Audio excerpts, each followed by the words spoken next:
Olá, gente, muito bem-vindo ao nosso ADCast da Assembleia de Deus aqui de Timbó. Nós estamos aqui no nosso segundo episódio. Estamos muito felizes com esse momento importante que a Assembleia de Deus tem vivido. E nosso objetivo aqui, como nós temos já dito no episódio anterior, é de abençoar vidas, abençoar o nosso município de Timbó e todas as cidades aqui da região. E hoje nós temos aí, como foi anunciado semana passada, um episódio onde a gente vai falar um pouco sobre depressão, o mal do século. E nós temos convidados especiais aqui, mas eu vou deixar para o nosso companheiro pastor Germano fazer essa parte. Seja muito bem-vindo, pastor Germano.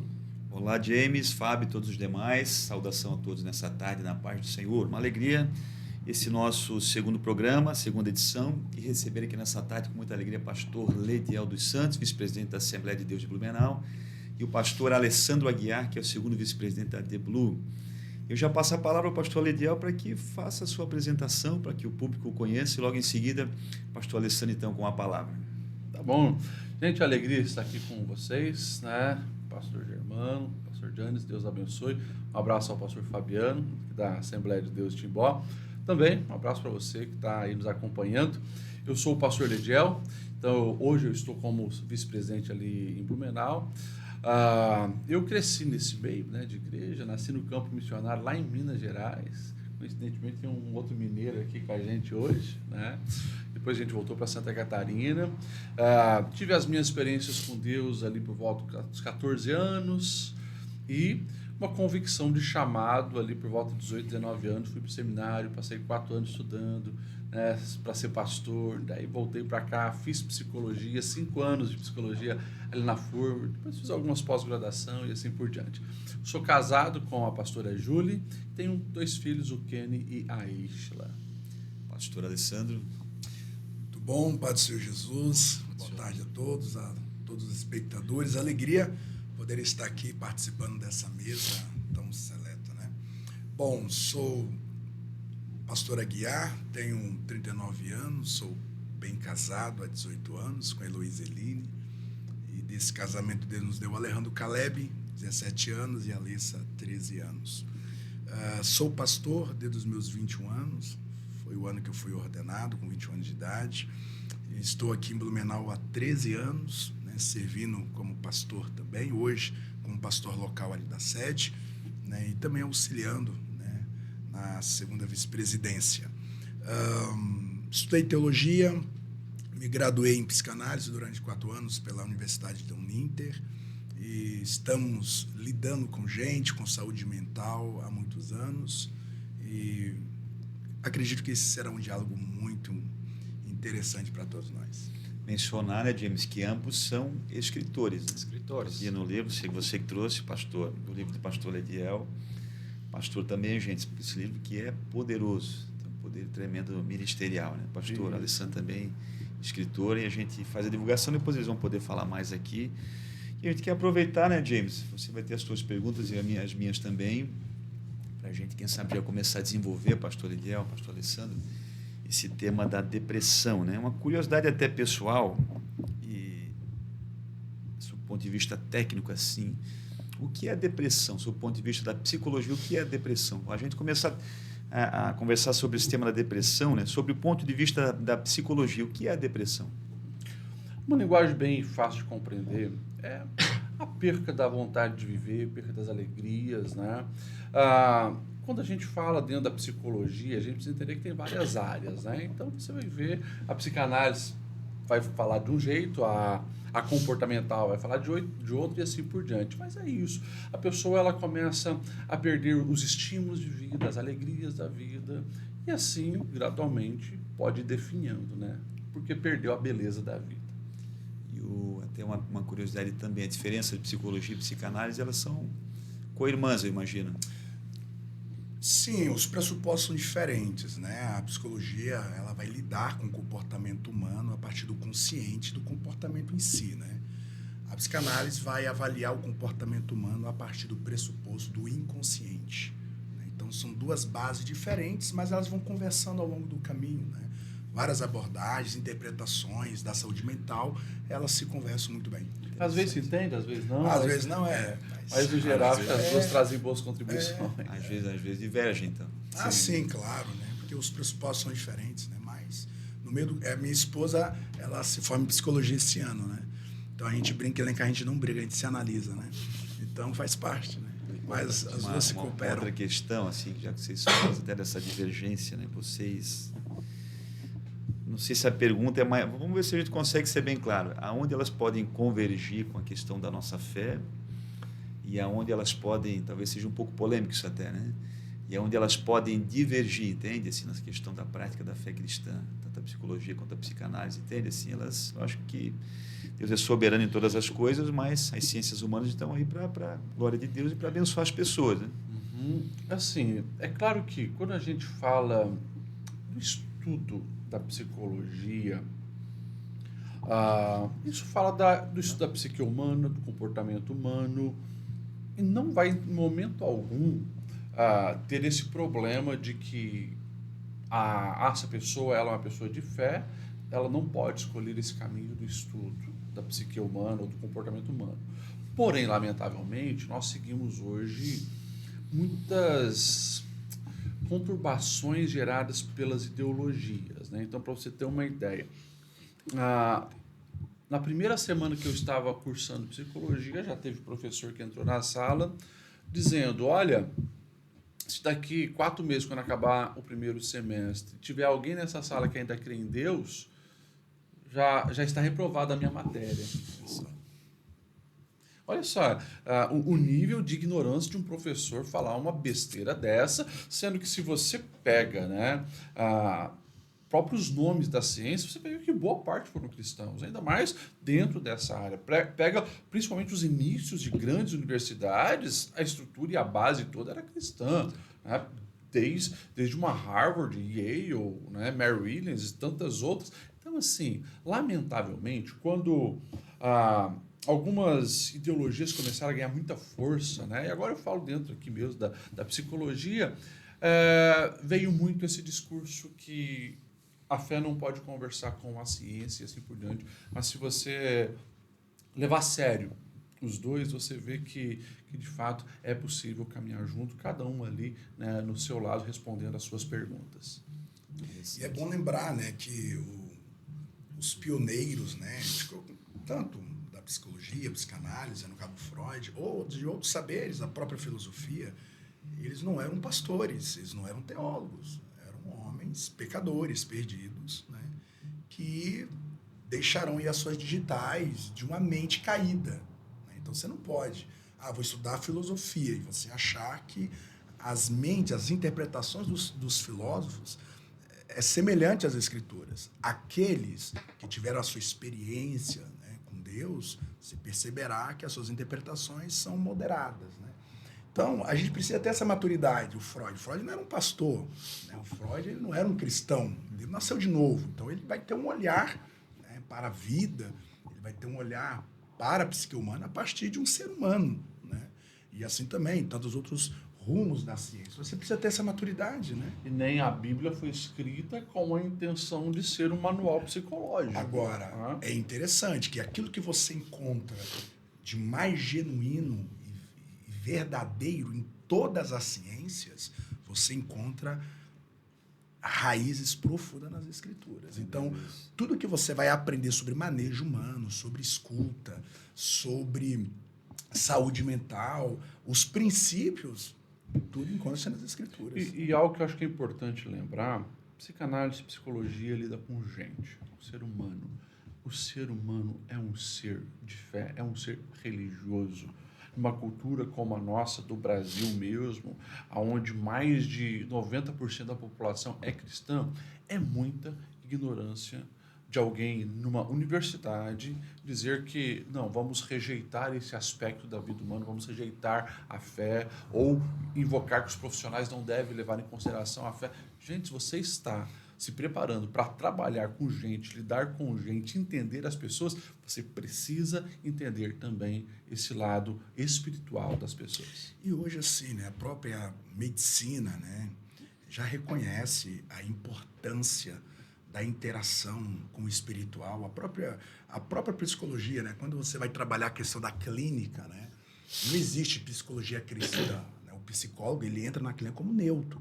Se o seu paciente ele tiver uma fé em Deus, você vai utilizar a fé dele como matéria-prima para o manejo psicológico, né? Então, a própria ciência já reconhece que se o paciente tem essa interação, você usa isso como manejo, né? A própria medicina.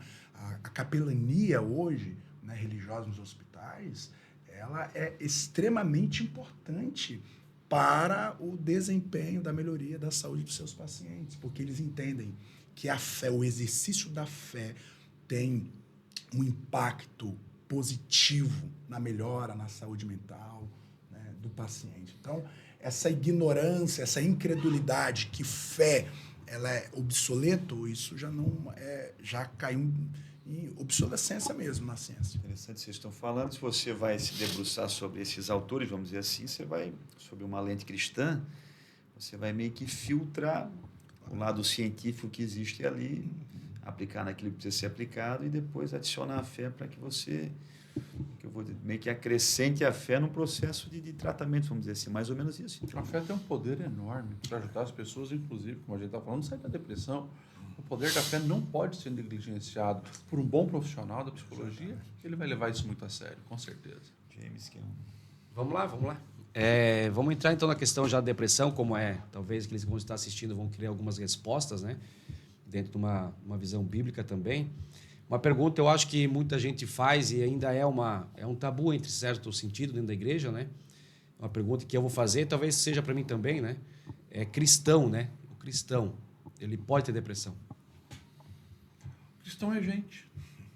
Até o nome do livro, né? Que é para pastor, pastor também é gente. Que foi, entre aspas, foi muito polemizado, né? Essa questão, sim, né? Sim. E ainda é algo, né? Que se trata muito, se lida muito. Mas eu sempre trago exemplos bíblicos, né, para responder essa pergunta. Você pega histórias, como por exemplo de um Elias. O Elias, você percebe que chega um momento, ele está num quadro de depressão, né? Não passou por nenhum psicólogo para diagnosticar, mas o cara, ele se sente sozinho, não tem mais ninguém, eu sou o único profeta que restou, e começa a pedir a morte. Tá? Ou seja, ele perde o sentido da vida, não quer mais viver, para mim deu, para mim basta. Você vai ver Moisés tendo alguns quadros também muito parecidos no diálogo dele com Deus, aquela tarefa árdua de tirar o povo do Egito e levar a terra prometida. Você vai ver alguns salmos de Davi, né? Davi dizendo que ele está enchendo a cama dele de lágrimas porque chora a noite inteira. Ou seja, o crente, ele também, sendo gente, vai sim estar sujeito à depressão. Estamos falando de uma doença e nós não estamos imunes. É claro que, eu sempre digo, há em nós, através da fé e através da graça de Jesus, um potencial muito maior para você reverter quadros e viver a vida em abundante que o Senhor nos prometeu e não aceitar que entra ano, sai ano, e você permaneça nesse quadro. A fé, ela te ajuda muito. A graça de Cristo te ajuda muito. Mas sim, o cristão pode passar por depressão. Até porque quando a gente pensa no quadro de depressão, você tem algumas fontes, né? Você tem, por exemplo, a fonte biológica, né? A química, né? A ausência de alguns hormônios, né? A própria anemia, por exemplo. A anemia, se ela não for tratada, ela pode desencadear em uma depressão. Então, a sua fonte primária, ela é orgânica. Então, não tem nada de espiritual. Ela é orgânica, ela é química. Né? Quando a mulher, por exemplo, ela está passando no climatério, está entrando na menopausa, existe uma descompensação hormonal gigantesca. Né? Se fala muito daquela vitamina que você tem com sol, vitamina D. Tem alguma coisa a ver com isso que também as pessoas parecem que têm. Eu ouvi falar isso aí, o senhor vai me corrigir se eu estiver errado, que a vitamina D é aquela que você... Se sol, né? Se você tiver com isso com níveis muito baixos, também... Tireoide é um grande regulador hormonal que um bom profissional, você vai no psiquiatra, por exemplo, é a primeira pergunta, como é que está a sua tireoide? Vai fazer exames. Tudo isso tem a ver com o corpo, tem a ver com a química, com o biológico. Você tem uma segunda fonte, que é a questão do trauma, a questão do emocional, né? É uma perca, é um luto. Se você não saber elaborar isso, né, a gente chama de simbolizar isso, isso pode resultar numa depressão. E tem a terceira fonte, isso é para nós, então, cristãos, que é espiritual. Aí sim, existem depressões que a sua fonte é espiritual. A química do corpo, tudo em dia. Não houve nenhuma perca, não houve nenhum trauma. Essa pessoa vem de um histórico de vida normal da vida, mas, de repente, um quadro melancólico começa a escravizar essa pessoa, ela quer desistir de viver. Pronto. Independente por onde que entra, todas as demais áreas serão afetadas. Se você começa pelo químico, pelo biológico, inevitavelmente as suas emoções vão ser afetadas e o seu espiritual também. Se começa pelas emoções, inevitavelmente a sua imunidade vai cair e o seu físico também vai ser afetado e o seu espiritual. Então, independente por onde entra, todas as demais áreas serão afetadas. Então, é importante lembrar as fontes, né, que emana a depressão, para que a gente não venha espiritualizar toda a depressão, né, mas entender que tem essa questão espiritual não também. negligenciar o espiritual. Mas aí discernir isso não é fácil. Saber aonde, né, a pessoa é uma guerra espiritual, porque vamos supor o caso de Elias, né? Nós temos ali o texto ali que a gente usa. A gente não, né, que eu particularmente nunca usei, né? Mas que muitas pessoas usam esse argumento para a questão dele desejar a morte seja uma depressão. Aí até onde que a gente pode dizer que seja uma depressão ou um ataque, alguma coisa espiritual, né? É que assim, né, o quadro de depressão, ele é caracterizado pelo tempo, né? Então, para ser diagnosticado com depressão, são semanas, né, nesse quadro, né? Eu penso que a questão de Elias começou pelo físico. Porque se é literal no texto, que ele que matou aqueles homens, você imagina, ele... Trauma aquele. 850 Você imagina profetas de a Baal, exaustão né? física. E assim, é na espada, meu amigo. Na espada, você imagina. Então, eu acredito que começa ali uma exaustão física também. Não há dúvida que ele lidou ali com o mundo espiritual. Emocional seria também? Solidão, né? Você vê... A reclamação dele Porque ele tá sozinho, né? Eu tô sozinho, né? E o próprio Obadias já tinha falado para ele, cara, ainda tem 50 aqui, tem 50 ali, o Senhor se manifesta dizendo, não, ainda existe, né? 7 mil, né? O caso dele nesse sentido, é bem interessante, Elias. Isso é muito pregado, né? Porque o ser humano, ele é volátil, né? Ele uma hora enfrenta 850 profetas, depois vai para a caverna. Isso ilustra um pouquinho isso que vocês estão falando também, essa questão de que alguns fatores, se uma hora é muito corajoso, daqui a pouco alguns fatores podem desencadear. Essa pergunta que ele fez é até resposta, eu creio que é até pastoral, né? Realmente você, o pastor Alessandro falou, o senhor também, você, de repente, usar essa expressão, porta de entrada que se deixou e aquilo... E é por isso que um crente que está no quadro depressivo, é importante ele procurar essas 3 ajudas. Procura um médico, procura um psicólogo e procura um pastor. Perfeito. Procura essas 3 caminhos de solução. Porque se for o bio, como o pastor Guia falou, o médico vai identificar, os exames vão mostrar, os números estão lá.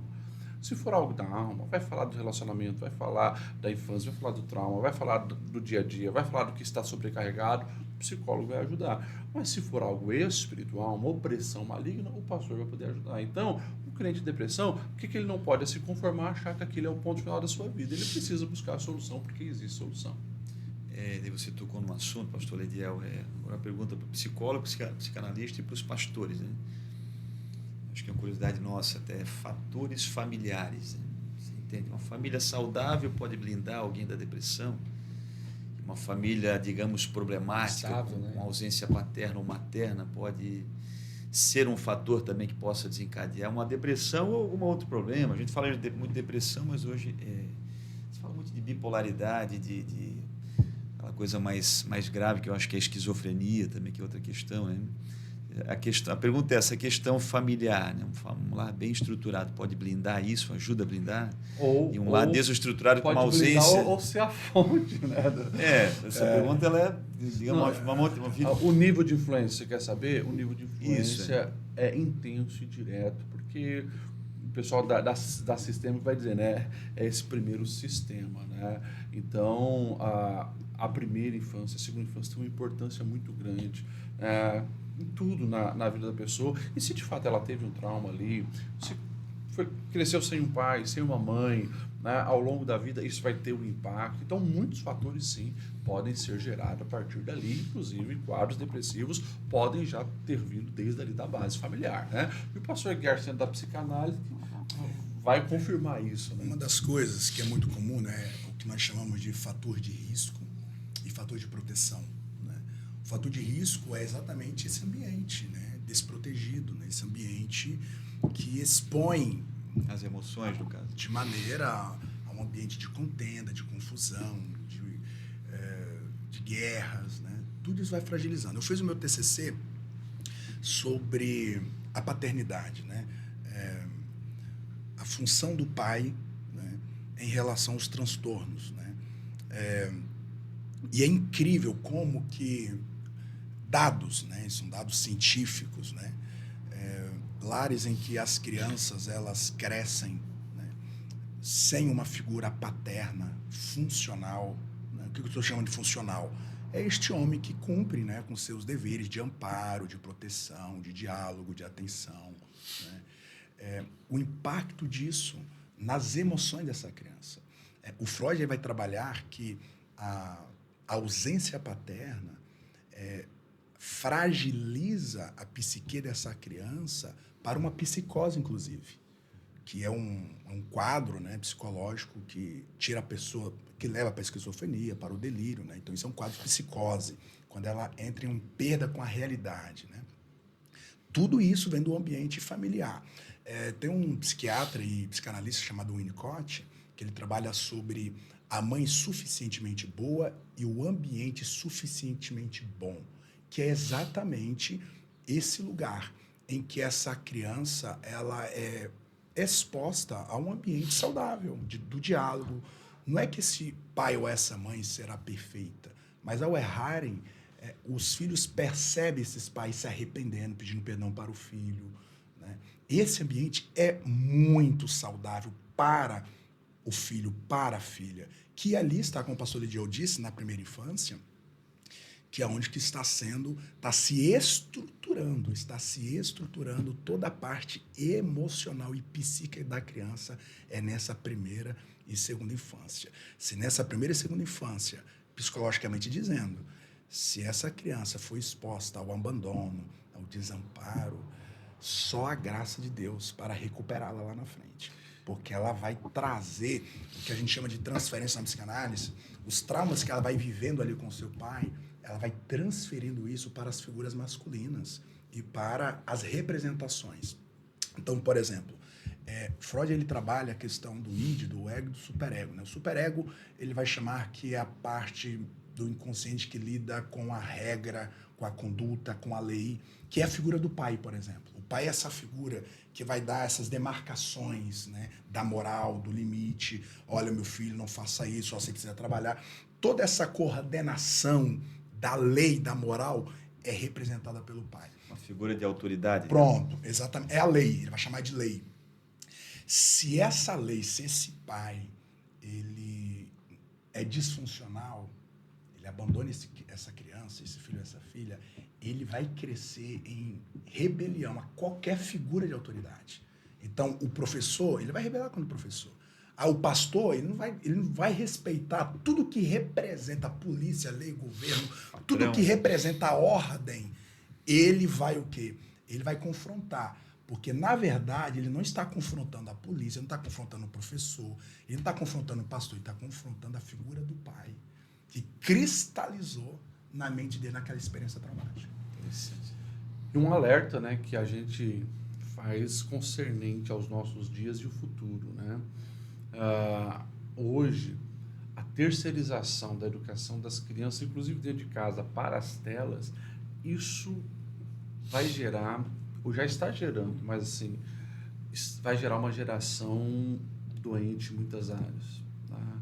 A gente percebe que justamente pela família perder essas conexões, coisas simples, uma mesa, um olho no olho, um toque, um diálogo, né? O crescer junto num ambiente onde tem tio, tem tia, tem pai, tem avô, esse ambiente familiar, as telas influenciando muito, isso vai trazer, já está gerando, né, um impacto muito negativo e o futuro assim é tenebroso, se a gente pode dizer.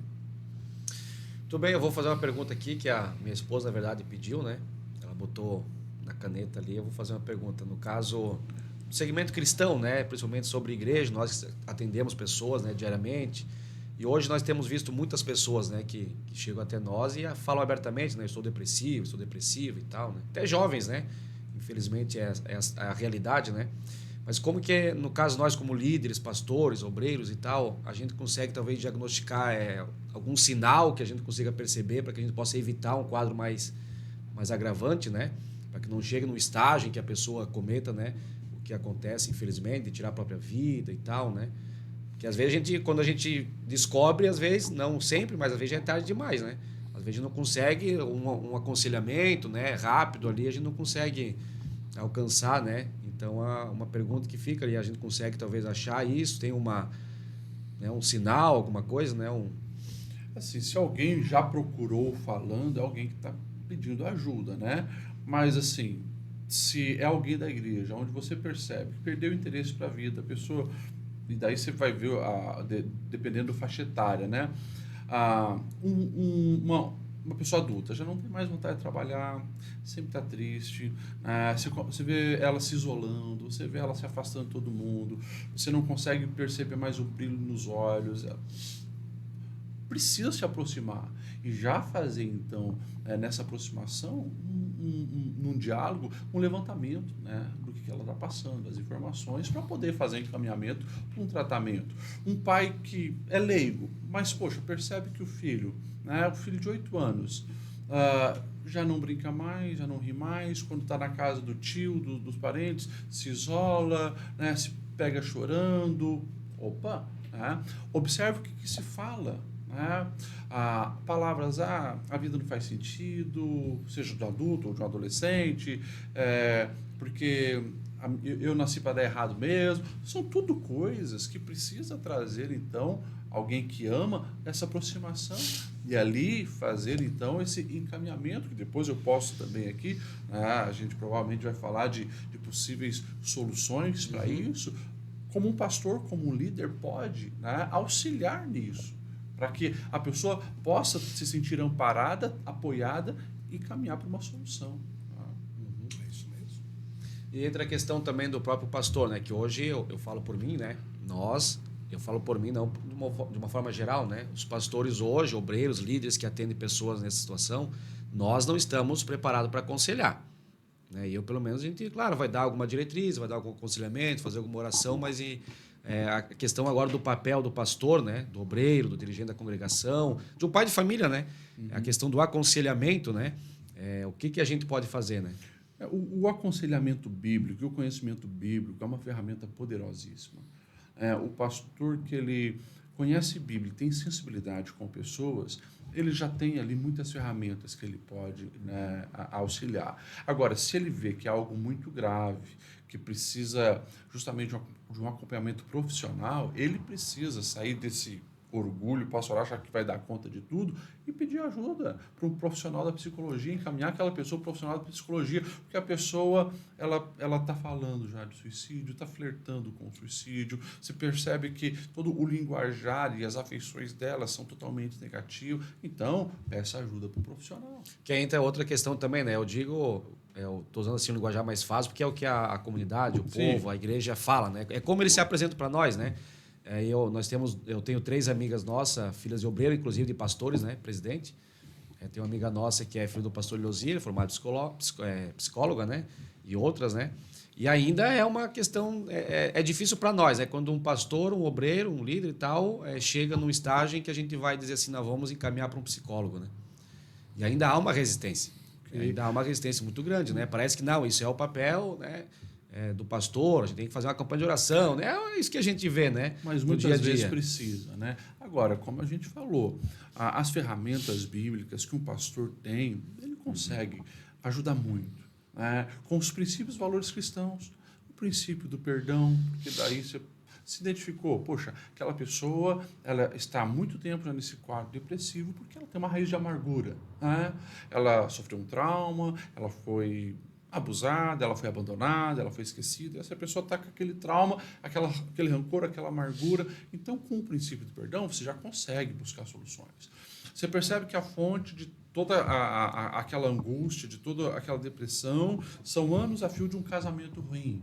São anos a fios de brigas familiares. Então, com os princípios bíblicos, né, colocando o homem no seu papel de marido que ama a esposa de verdade, como Cristo amou a igreja, a esposa no papel de respeito para com a figura do marido e assim por diante, os princípios bíblicos, se praticados, você já consegue encontrar muita solução. Mas, como a gente falou, tem situações que precisa sim de um profissional e nós precisamos encaminhar. Lembrando que também, né, nem psicólogo, nem psicanalista pode medicar. Então, muitas vezes, vai precisar de um médico psiquiátrico. O psiquiatra é quem vai recomendar uma medicação, porque tem pessoas, tá? Claro, eu jamais vou defender que uma pessoa passe o resto da vida, talvez, tomando uma medicação antidepressiva, mas muitas vezes é necessário para que a pessoa consiga ali sair da crise e poder elaborar as situações, né? E conseguir, então, buscar a solução. Vai precisar de um fator químico, e daí só o psiquiatra que pode recomendar. Né? Então, um pastor, o que o pastor vai dizer? Pastor, num caso como esse, o pastor não tem a mínima possibilidade de recomendar que a pessoa tome um medicamento. Então, precisa encaminhar profissional hábil da área. Também. Vocês, mas assim, vocês têm a prática, né? Mas nós também estamos no ministério, mas o senhor já deu a senha antes, possíveis soluções, né? Nessa prática aí, pergunta também pastoral, né? Vocês já viram quadros em que você identifica a depressão no início, que seja, não sei em que fase, como é que se faz isso, e que somente o aconselhamento pastoral, a ajuda espiritual e a oração foi suficiente para que a pessoa pudesse superar aquela crise? O que a gente precisa entender? Depois o pastor Gar pode complementar, né? De uma maneira bem fácil, para que vocês, como pastores, e as pessoas que também estão nos assistindo possam entender. Faz uma leitura do tripé existencial, corpo, alma e espírito. Corpo, alma e espírito. O pastor Gar já mencionou. Corpo, alma e espírito. Você vai fazer algumas perguntas, né? Corpo, está dormindo bem? Está se alimentando bem? Fez uma bateria de exames para ver se os hormônios estão em dia? Tem pegado sol? Tem praticado exercício físico? Daí aqui você já consegue, como pastor, orientar as pessoas. Poxa, essa pessoa ela está sedentária o dia inteiro. Recomenda ela, faz uns 30 minutos de caminhada na natureza. Isso já vai contribuir para que ela saia da depressão. É um fator, digamos, clínico, mas com ajuda pastoral. É uma sugestão, mas você já está analisando a parte biológica dela. Né? Você vai para a questão, vamos falar da alma, né? Já foi mencionado aqui. Ouça um pouco da história dessa pessoa, identifica quais são as fontes, teve trauma, é briga, é muita pressão no trabalho, o que está gerando esse dreno da alegria, da esperança, da paz nesse coração, uma coisa que tem gerado muita depressão hoje. As pessoas não estão cuidando com o que entra na sua alma, aquilo que está ingerindo. Ou seja, as pessoas assistem muita série, muito filme, ouvem muita música, conversam muita coisa, é muita tela. E tem muita coisa ruim entrando. Uma hora isso vai fazer mal para a alma. Então tem que ensinar a pessoa a colocar um filtro e ela precisa responder essa pergunta: o que a minha alma está ingerindo? Porque se eu comer coisa ruim para o corpo, meu corpo não vai ficar legal, vou ficar doente. A alma é a mesma coisa. Né? E a questão espiritual, o relacionamento com Deus, uma vida com Deus, uma espiritualidade sendo levada a sério, levando a sério o seu devocional. Você fazendo essas perguntas nessas 3 áreas, você já consegue dar bons encaminhamentos para essa pessoa e levar ela a perceber, puxa, de fato eu estou negligenciando algumas áreas da minha vida. Eu não estou praticando exercício físico, estou comendo errado, não estou dormindo direito, eu estou enchendo a minha cabeça de lixo, é um monte de conversa ruim, é um monte de briga, é um monte de opressão, a família não está legal por isso. E o espiritual. A pessoa, às vezes, negligencia o espiritual, de fato, não leva a sério que a Bíblia alimenta a nossa alma, que a oração ela é terapêutica, conversar com Deus, não frequenta culto para receber ali, né, ministração. Então, você consegue identificar muita coisa. E nesse tripé, um pastor pode dar muitas soluções ali para uma pessoa que chega com quadros depressivos. A alma da clínica, né, é a escuta. E às vezes é isso que nós, pastores, precisamos desenvolver. Uma escuta. Às vezes chega ali o irmão e às vezes ele está derramando a sua história e eu já estou querendo preparar as minhas respostas aqui. Calma, escuta primeiro. Ouça a história dessa pessoa. Isso é bem interessante. Para que, a partir do que ela está falando, você vai identificando essas áreas que estão defasadas. Então, nós, pastores, precisamos aprender uma escuta sensível. Você, claro, isso já é uma questão mais clínica, né? Eu lembro que eu estava, após um culto, e eu fui ministrar para homens, enfim, eu falei sobre a questão emocional, e veio um homem, me procurou, um irmão, e ele falou que ele era líder de homens. Ele era líder de homens, só que um dia o pastor dele chegou para ele e disse, olha, você não pode mais liderar os homens, porque você é pobre. E os seus liderados são homens empresários. Olha o cargo que você tem. E o pastor humilhou ele. E aquilo cristalizou na mente dele de uma tal maneira que ele pediu demissão, né, claro, ali, né, da liderança. E ele foi para um outro país. E agora esse homem está se matando para trabalhar. E ele agora está prestes a perder a família, porque ele quer trabalhar. Então, quer ficar rico. Agora, uma resposta para aquele trauma que ele tem. Exatamente. Foi criado, né? Foi gerado, né? Exatamente. Então, ali, o que eu fiz? Ouvi ele, disse, olha, você está trabalhando, não é para cuidar da sua família. Você está, o Lacan chama isso de um grande eu, o grande outro. Você está trabalhando para mostrar para aquele líder que você é capaz de liderar esses homens. Então, você precisa sair daquele lugar. Você precisa sair daquele... Você está cativo àquele lugar. Jesus, né? A palavra de Jesus diz, sacode a poeira da rejeição. Você precisa voltar naquele lugar e libere esse homem da sua vida. Perdoa pelas palavras que ele falou e fala assim, eu não preciso me matar de trabalhar para te provar que eu sou competente. Então, isso vem de uma escuta. Você precisa ouvir com sensibilidade.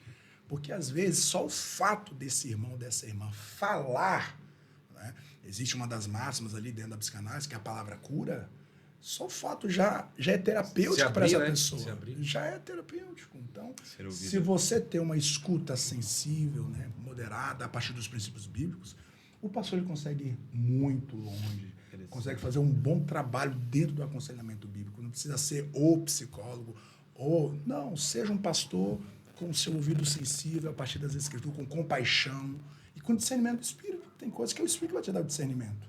Né? Somos pastores, somos pessoas que lidamos com o Espírito Santo. Né?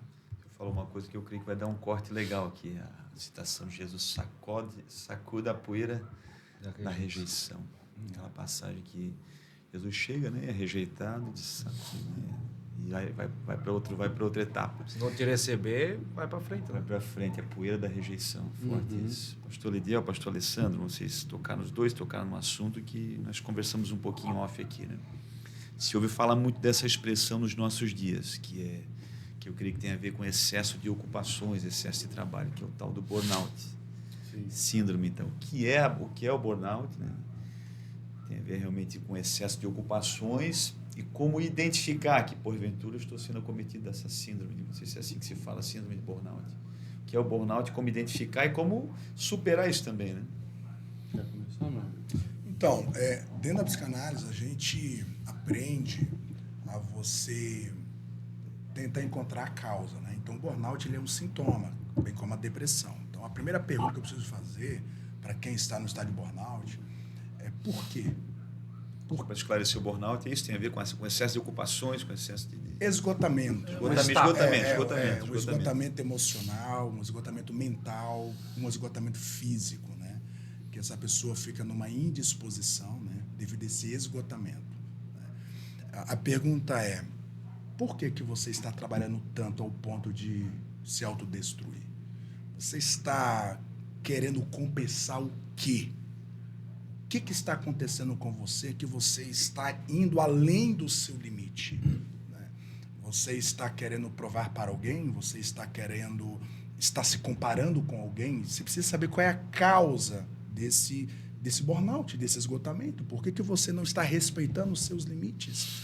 Então, às vezes, o burnout é a teia.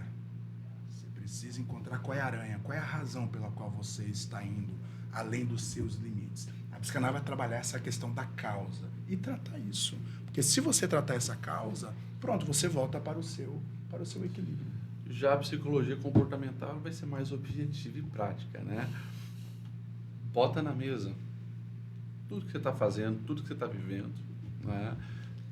O que você acha que é sobrecarga, Que vale a pena. o que compensa, o que não compensa. Vamos colocar as balanças, né? O que está pesando mais, né? E fazer esse levantamento. Até no livro do Pastor Também a Gente, eu cito o livro Andando com um Tanque Vazio, do pastor Wayne Cordeiro, para justamente fazer esse levantamento. É como um tanque de combustível de um carro. Quando eu realmente percebo que está saindo mais do que entrando, uma hora vai parar. E o burnout é isso. Eu me esvaziei tanto, eu me dou tanto, eu me entrego tanto. Eu trabalho 12 horas por dia, eu ainda estou estudando, eu ainda tenho que atender minha casa, eu tenho que atender os meus filhos. Você só está dando, não está recebendo. Não tem momento de lazer, não tem momento de alegria, não tem momento de conversa com amigos, não tem um passeio para recarregar as forças. Então, só está saindo, não está entrando. É isso que você tem que fazer. Uma pessoa que está em estafa, que chegou no burnout, ela precisa fazer essa mensuração. Tá? E daí, claro, ela vai ter que ali estabelecer critérios. Né? O que é mais importante, o que eu consigo abrir mão, para poder então equilibrar as coisas e poder sair desse quadro. Você até fala no livro, me chamou a atenção, acho que foi uma palavra também na ministração, na convenção, sobre a questão das comparações, né? Que podem ser bem nocivas para você, né? Tipo assim, a grama do vizinho é sempre mais verde, eu vou trabalhar para que você falou, até deu exemplo ali da... E aí e chamou a atenção uma coisa que você falou também muito interessante, eu entender, tipo assim, eu, por exemplo, tenho um filho de 4 anos, você tem uma menina de 3 e um menino de 5, né? Isso. Ali o tempo uma parte já foi consumida com a atenção que ele precisa dar e é incrível, né? Você se tornar pai depois dos 40, você descobre que é mais desafiador ainda. E aí você entender que às vezes você vai ter do lado alguém que... Em outra fase. Exatamente, os filhos já saíram de casa. É por isso, né, que a gente fala muito sobre o perigo da comparação, porque nunca é justo. Cada um tem a sua história, cada um sabe qual é o seu propósito de vida e cada um sabe qual é o seu ritmo. Se eu fico me comparando, eu vou querer ser igual ao outro. Consequentemente, às vezes, a gente está falando ali do burnout, eu vou me sobrecarregar para tentar alcançar, né, o ritmo do outro, que o outro tem, mas sem um propósito. Justamente só para querer me igualar com ele, ou no meu próprio inconsciente, eu achei que aquilo é um padrão, aquilo é a felicidade, aquilo que eu quero, e o camarada, inclusive, acaba negando, né, a sua autenticidade, a sua singularidade, e assim por diante. Então, a comparação é um problema. E daí a gente volta para os nossos dias de hoje, né? Onde eu estou o tempo inteiro numa tela me comparando, inconscientemente. A pessoa está aqui, ó, né? Um está viajando para a Espanha, o outro foi para Israel, todo mundo está fazendo, todo mundo fazendo, e eu não saio, eu não vou aqui em Gaspar. Tá? Todo mundo está vivendo uma vida... Nossa, olha só, que casal lindo. De novo, ela recebeu flores, eu não. Ou seja, todo mundo parece que vive essa vida perfeita. Então, a pessoa... Não, eu também quero isso para mim. E, às vezes, ela esquece dos seus princípios, de onde quer chegar, daquilo que ela mesma tinha estabelecido para ela, e começa a querer viver a vida do outro e trabalhar de uma maneira acelerada para comprar. Daí ela quer ter... Não, eu quero ter uma casa aqui, porque eu vi que alguém tem uma fazenda, porque tem casa na praia, eu também quero, porque eu vi que o meu vizinho agora está andando de Ferrari, eu também quero, e a pessoa acaba literalmente anulando-se os seus sonhos, aquilo que era do coração, criando outras coisas baseadas em comparações. Isso pode ser também um fator que leva as pessoas ao burnout. Pessoas que, quando trabalha a questão da causa, né? Por exemplo, essa pessoa ela não consegue dizer não. Por que ela não consegue dizer não? Interessante isso. Aí ela não consegue dizer não, então ela começa a abraçar tudo. Se ela começar a abraçar tudo, ela vai além dos seus limites. Pronto, vai esgotar. Pode ser pelo medo da rejeição? Medo, exatamente. A pessoa que nunca teve uma palavra de afirmação ao longo da vida. Então, ela busca uma validação sempre externa. Então, isso acontece muito, por exemplo, entre liderado e líder. Esse camarada, ele não tem consciência de identidade convicta, então ele precisa de uma validação externa. Vamos colocar o seu líder. E então, se ele disser não para o líder, é o medo de ser reprovado pelo líder. Então, ele vai abraçando tudo.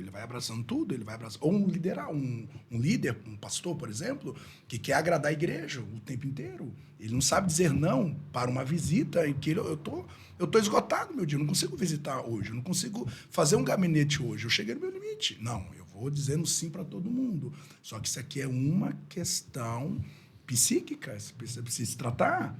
Existe algo aqui dentro que você ainda não resolveu. Então, às vezes, a pessoa chega no esgotamento porque não sabe dizer não. E não sabe dizer não, ele vai abraçando tudo. Ele quer receber o aplauso de alguém, ele precisa receber a validação de alguém. Então, às vezes, o esgotamento é apenas um sintoma de algo que esse cara precisa se resolver. Por quê? Você chega para o médico, cara, eu estou com um burnout. Ok. Então, toma aí 60 dias de folga e de férias, enfim, né? De atestado, 60 dias de atestado. Ok. Ele vai voltar para a mesma rotina, porque ele não arrumou a causa. Ele não tratou a aranha, ele vai arrumar. Os 60 dias foi só para limpar a teia. Enquanto esse cara não reencontrar-se na sua identidade, qual é a falta aqui dentro que eu estou querendo compensar com o trabalho? Isso é mentalidade de escravo. Como que eu quero compensar uma afeição com serviço? Se você não arrumar isso aqui dentro, é uma questão de tempo, o esgotamento virá novamente. Então, assim, por isso que é importante realizarmos essa investigação para que você venha tratar a causa, para que você consiga fazer essa mensuração. Porque para o burnout, para ele faz muito sentido. Não porque eu sou servo, não porque eu preciso servir, mas, na verdade, por detrás, ele está querendo compensar uma falta aqui dentro, que não está resolvida. E algo que se agrava hoje nos nossos dias é essa falta de possibilidade de fazer um autoconhecimento. É isso aí. Porque a gente sempre está distraído com alguma coisa. Sempre tem um filme novo para assistir, um youtuber novo para acompanhar, um influencer, sempre uma conversa nova para ter no WhatsApp. Hoje as pessoas não têm mais tempo para repensar a própria vida, né? Consequentemente, não tendo esse autoconhecimento, nunca vai identificar esse vazio, a não ser quando talvez já é tarde demais ou quando já está quase ali na beira do abismo, né? Tudo perdeu sentido, nada mais importa, não consegue ter mais alegria, não sabe de onde vem uma tristeza que não tem fim. Daí talvez chegou no fundo do poço, ela vai conseguir parar um pouco para repensar o que levou ela a esse quadro. Não precisa nem dizer, imagina que isso tem efeitos familiares nos relacionamentos, imagina. Isso está indisposta até para isso. Tem uma questão muito também, questão ministerial, né? Eu vou usar aqui uma expressão mais nossa, aqui interna da igreja, né? Tem muitas pessoas que provavelmente vão ver aí e passaram pelo que talvez eu passei, pastor Germano e muitos outros passam, né? Obreiros. Tem aquela questão que vocês mencionaram aqui do dizer não, né? A gente tem que dizer não para algumas coisas. O problema é quando dizer não. Até Deus diz não, né? Meu Deus, até Deus fala não. Porque eu vou dar um exemplo aqui. Isso, você mais não dizer não, né? Você objetivo assim para ficar fácil, claro, no nosso dia a dia, né? As pessoas, o dia a dia das pessoas, né? Eu trabalhei numa igreja como obreiro integrado e tal, e aí não tinha muita mão de obra. E aí a coisa precisa acontecer. Internamente, vocês sabem o que a gente está falando, as coisas precisam avançar, você não pode parar. E chega no momento que o obreiro que está ali junto tem que ir abraçando tudo, dizendo sim para tudo e não pode dizer não. Né? Porque dá aquela impressão que se você dizer não, eu vou usar uma expressão mais antiga de pessoas que, com muito respeito, os mais velhos, né? Se você dizer não, Deus vai te pegar aí, né? Se você dizer não para isso, Deus vai te castigar. E aí você vai dizendo sim. Você vai dizendo sim e quando você vê, foi no meu caso, teve tempos que eu era secretário da igreja, eu fazia discipulado, eu tinha que fazer visita, atendia 2 congregações, atendia o departamento de missão, departamento de jovens, e eu tinha que dar conta do recado em tudo. E não tinha muito o que fazer. Não é que eu não queria dizer não, é porque, né, entre aspas aqui, né, não tinha muito o que fazer. Não tinha pessoas, e aí você diz não, mas ao mesmo tempo eu estava sobrecarregado. De chegar um tempo tanto é que houve essa mudança agora, no caso para mim, né, eu falei, Jesus, preciso parar. Porque eu entendi que eu estava, né, a minha família, meus filhos estavam crescendo e eu não conseguia mais dar conta, né? E eu não podia deixar desse jeito, né? Então, a realidade de muitas pessoas, às vezes, é essas questões, né? Assim, uma coisa a ser considerada é que a gente precisa ser reais, que existe fases na vida. Fases, né? Por exemplo, nós pastores vamos estudar, vamos fazer uma faculdade. Cara, você fazer uma faculdade pastoreando é extremamente desafiador. O pastor Ediel, ele fez a psicologia, eu lembro quando eu cheguei aqui, o senhor chegou a fazer estágio de madrugada, né? Estágio de madrugada, escolhi o Shopping Neumarkt de Blumenau, né? Porque daí eu fui para a área organizacional ali nesse estágio, eu descobri que eles funcionavam, né, na madrugada com o pessoal da limpeza, com o pessoal ali da segurança e tal. Falei, não, então é com esse pessoal que eu vou trabalhar, e fui fazer de madrugada. De madrugada. Porque de dia então, eu não tinha... É extremamente desafiador. Claro que é um período com prazo de validade. Então não tem nenhum problema você esticar uma fase da sua vida, porque a demanda exige isso. Outra coisa é isso ser um padrão, isso ser um estilo de vida. É esse estilo de vida que vai te deteriorar. É esse estilo de vida que vai te desidratar. E toda pessoa que ocupa um cargo de liderança, né? A gente falou do pastor, até eu lancei esse livro, Pastor Também. A gente é um livro para pastor saber os seus limites, né? Passar por esse processo de autoconhecimento, saber dizer não, saber o que suporta, porque assim, ó, se você diz sim para tudo, você, na verdade, está dizendo sim para quem solicitou, mas tem muitos que, de fato, precisam não solicitaram. Às vezes é uma esposa que ficou em silêncio, vendo as tuas tarefas, às vezes é um filho. Você, sem perceber, você disse não para eles, sem falar. Né? E disse sim para tantas outras coisas, mas esqueceu quem mais importava. Então, assim, as prioridades. A gente precisa aprender a dizer não, a gente precisa saber o tempo das fases da vida, né? E não é só pastor, né? É o empresário que está nos assistindo, é o professor que está nos assistindo. São pessoas que, às vezes, ocupam um cargo de liderança que o tempo inteiro estão ali sendo sugada, cobrada. Você não dá conta do mundo sozinha, então conheça-se, conheça os seus limites e aprenda a dizer não. São coisas importantes para evitar uma depressão ou um burnout. Vocês falavam aqui, eu lembrava daquela passagem que Jesus fala de alguns minutos, quando ele diz a seara é grande, são poucos os ceifeiros. Né? Interessante que ele não diz trabalhe por 5 para você dar conta de tudo. Né? Como se ele dissesse, tem muito trabalho em Timbó, tem muito trabalho em Blumenau, mas ele diz, rogai ao Senhor da seara. Sim, para que possa mandar mais ceifeiros, ou seja, delegue, né? Acho pessoas. Antes do senhor falar, eu estava escutando o testemunho do pastor, acho que é David Unshu, aquele fundador da igreja lá da Coreia. E ele falando que uma pessoa contando ali no podcast que ele disse, não, hoje eu tenho bastante, ele, acho que morreu uns 2 anos atrás, tenho bastante tempo livre. Como o senhor tem? Eu diria, pastor sênior da maior igreja da Coreia, não, mas eu delego tarefas às pessoas para que possam dividir a carga comigo. Interessante, assim, bíblica essa palavra também. Entender o limite dele, né? E aprendeu a dividir esse fardo. São coisas importantes. E uma coisa importante que eu até falo nesse livro é esse cuidado de suprir a expectativa de todo mundo. O próprio Jesus. Quando ele esteve aqui na Terra, as pessoas colocaram muita expectativa sobre ele, inclusive que seria um grande líder político para libertar, né, Israel do jugo romano. E várias passagens, né, você vai ver Jesus deixando a multidão, ele vai orar. Porque, acima de tudo, ele entendeu. Eu não posso ficar atendendo a expectativa de todos, eu preciso atender a expectativa do meu Pai. Forte isso, hein? E aí, eu acho que cada pessoa precisa ter isso bem claro na sua vida. Olhar para o Criador que a criou e sempre responder, Senhor, qual é a tua expectativa para a minha vida? Porque se eu querer abraçar o mundo, meu amigo, eu, na verdade, tendo a esquecer do que Deus tem para mim e vou me sobrecarregar com tantas outras coisas, suprindo tantas expectativas e, claro, a gente sabe que o final disso é o vazio. O vazio na alma que leva, assim, a depressão e a estafa que nós estamos falando. Teve um dia que um homem chegou para Jesus e disse, Jesus, peça para o meu irmão partilhar comigo a herança. Jesus, na hora, quem me constitui o juiz sobre ti? Eu não vim para isso. Então, é isso aí, você selecionar. Você precisa selecionar o seu propósito. Né? Aquilo que é essencial na sua vida. Porque, assim, ó, o fardo é suave e o jugo é leve. Se está me esgotando, esse fardo não é de Jesus, esse jugo não é de Jesus. Que maneira sublime de encerrar. É isso aí. Nem tudo, eu tenho uma frase que eu acho que o Hernandes usa bastante, nem tudo que é importante é prioridade, né? Ou é prioridade importante, né? Mas nem tudo aquilo que a gente acha que é para fazer deve ser feito, né? Tem um testemunho pessoal, assim, bem rapidamente, falta 5 minutos. Estava em outra cidade e tal, e dentro daquilo que era a minha atuação de fazer, né? Que era a minha atuação ministerial, eu estava conversando com Jesus em oração, Senhor, né? Eu tenho que dar conta disso, daquilo, aquilo outro, algumas coisas assim, né?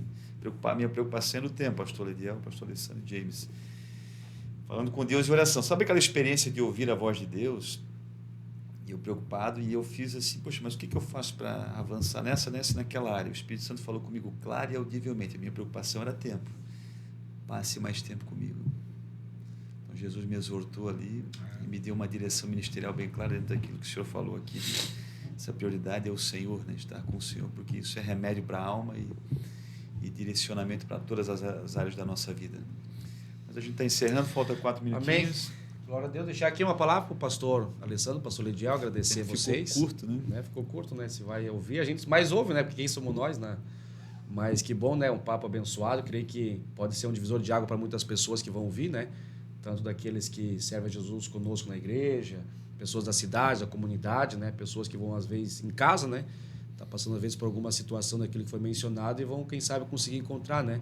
Um abrigo, uma igreja, um pastor, alguém que vai ajudar. E eu tenho certeza que vai ser de bênção, né? Deus abençoe. Obrigado, pastor Lediel, pastor Alessandro. É um prazer estar aqui, né? Com vocês. Alegria nossa.